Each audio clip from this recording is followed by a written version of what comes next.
There's nothing in this world that quite soothes my soul like a campfire. It could be in the woods, my backyard, wherever. It doesn't matter. I'm there with marshmallows and chocolate. Unfortunately, my outlook on campfires has recently been tainted. Early this summer, I had a few of my friends come over to have a backyard campfire. Our backyard is big, and there are miles of trees behind it, which gives it that perfect seclusion.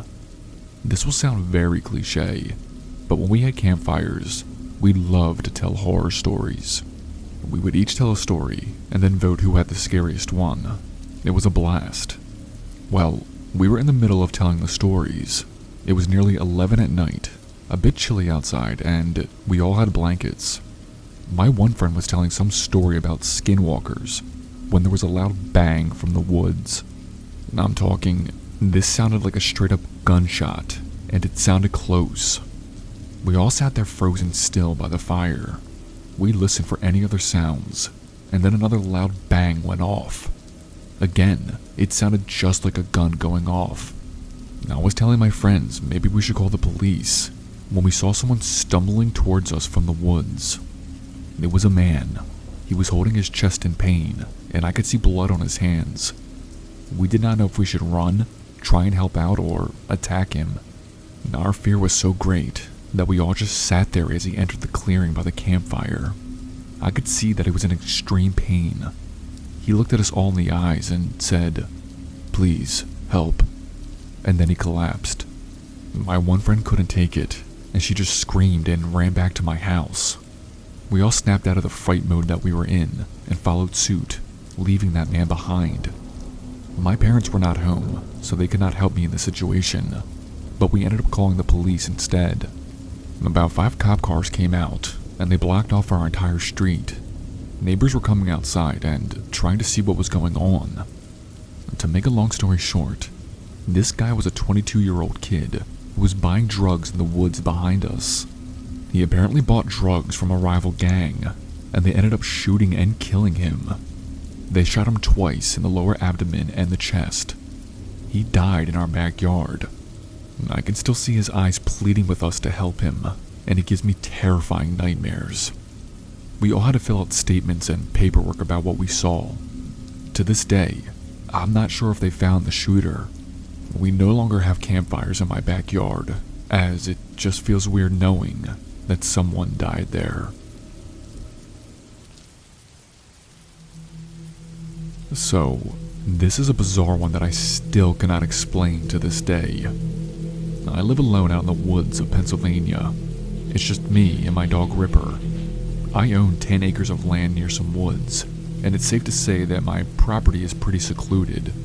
One day, I had a buddy of mine who owns a firewood business come and dump off his wood on my property. He told me if he could store it there for a bit, that I could use some of the wood for my own personal use. Well, I agreed, and since I had fresh firewood, my immediate thought was to build a campfire.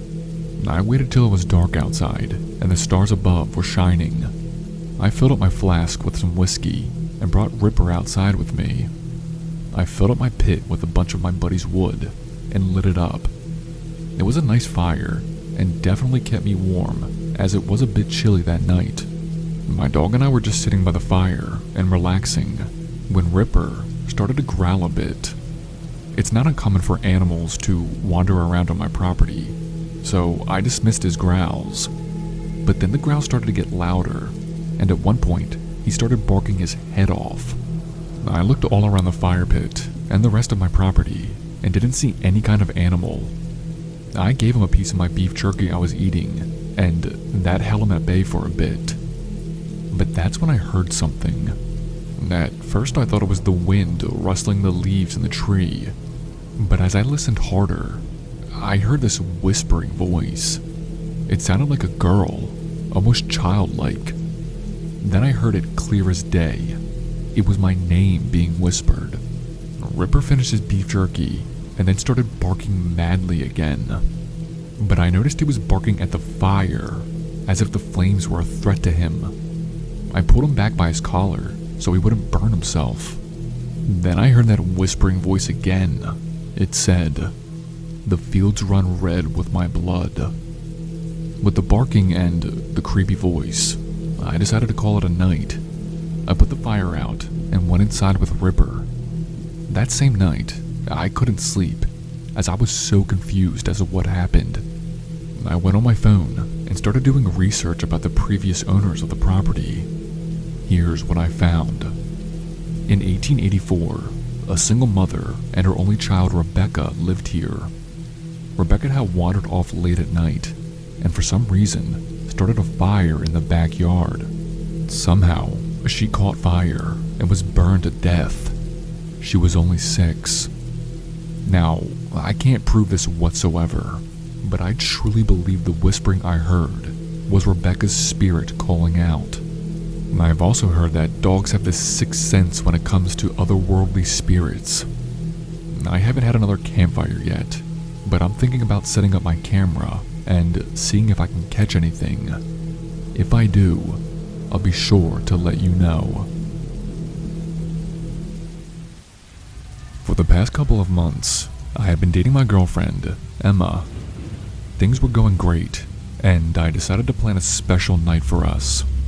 I set up a campfire in my backyard, intending to roast marshmallows and enjoy a quiet evening under the stars. Emma was excited when I told her, and she showed up wearing a necklace with a large dark gem pendant that I had never seen her wear before. It was beautiful on her, and it seemed to catch the firelight in a cool way. The fire was in my backyard, and everything was going perfect. There was a full moon above that lit up the night, giving us a soft glow. We laughed, talked, and toasted marshmallows, our voices mingling with the crackle of the fire. She was telling a story about her childhood when I noticed something strange. The gem on her necklace was beginning to glow brighter. I thought it was just a trick of the firelight at first, but the glow intensified. I told Emma about it, half jokingly, and said, "Your gem is looking pretty intense." She laughed, brushing it off as a quirk of the evening. As the night went on, I noticed Emma's mood shifting. She became quieter, more withdrawn. I had asked her more questions about her childhood, and she was only responding with one-word answers. I thought maybe she was just tired, but there was something unsettling about the way she stared at the fire. Her eyes seemed distant, unfocused. I asked her, "Hey, you okay?" reaching out and touching her hand. She did not respond. Instead, her gaze remained fixed on the flames. I felt a chill run down my spine. The fire cracked loudly, and the gem's glow grew even brighter, almost pulsating with a rhythm that seemed to synchronize with the fire. "Emma?" I said, raising my voice. Still, she did not respond.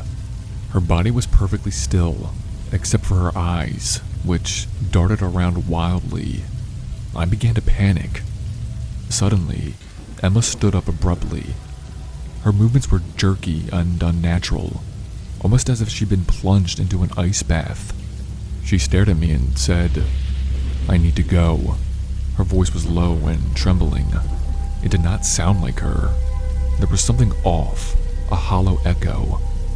Before I could react, she turned and started walking toward the back of my yard, away from the campfire. I followed her, calling her name, but she did not stop. As I reached out to grab her arm, she spun around. Her eyes were completely black, no whites visible. The sight terrified me.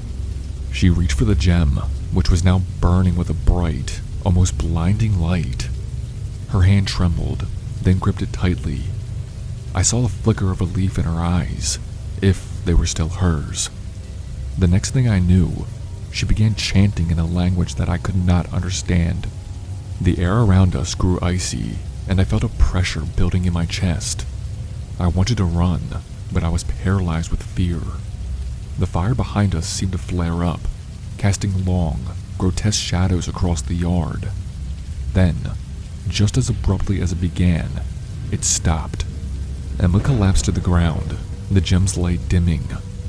She lay there, breathing heavily but looking more like herself. I rushed to her side, relieved but confused. "Emma, are you okay?" I asked her, shaking her gently. She looked up at me, her eyes wide with confusion. "What happened?" she asked me. "I don't know," I said, helping her to sit up. "You were different." The gemstone. Before I could finish, the fire crackled one last time and then went out completely. It was as if all the oxygen was sucked out. The yard was plunged into darkness. I fumbled for my phone to use as a flashlight. When I finally managed to illuminate the area, I looked around and realized something. The gem she was holding was gone. Emma's necklace was missing the pendant entirely. I looked at her, but she seemed genuinely bewildered. She had no memory of what had happened. I didn't tell her everything, but as we sat there in the dark, a thought struck me. What if whatever that spirit was had not left? What if the gem had simply transferred its hold on someone else or something else? Emma and I are still dating, but her memory of that night is very weak. She doesn't believe most of what I told her happened that night, and I still have no idea where that gemstone went. I can't shake the feeling that whatever spirit was in that gemstone is waiting out there somewhere to strike again.